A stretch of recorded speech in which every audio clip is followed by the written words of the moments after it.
Good evening. News 13 has learned the FBI has launched an investigation into an officer who gave a suspected burglar a beating. The officer was on the job, and the burglary was at his house. And this new incident is not the first strike against this cop. Here's News 13's Alex Tomlin.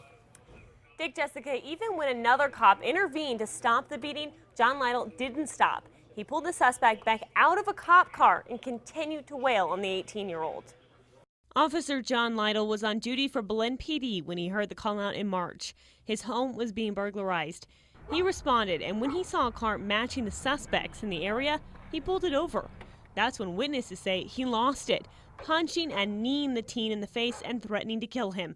When another officer arrived, he put the teen in the back of his squad car and tried to figure out just what was going on. Moments later, the other officer saw Lytle pull the suspect out of the cop car, push him to the ground, and kick him.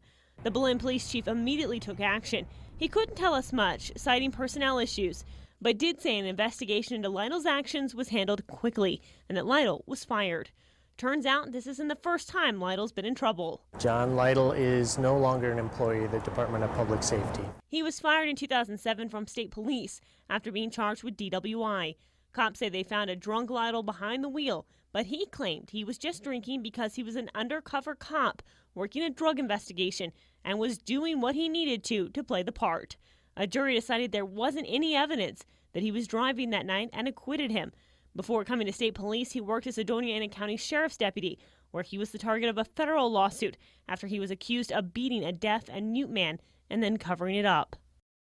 The suspect Lytle beat up was charged with the burglary. His case is still pending. The FBI would not comment on if it will charge Lytle for the beating. Dick? All right, Alex, Lytle will not be jumping to another department. Because of the beating, the state has now taken away his license to be a cop.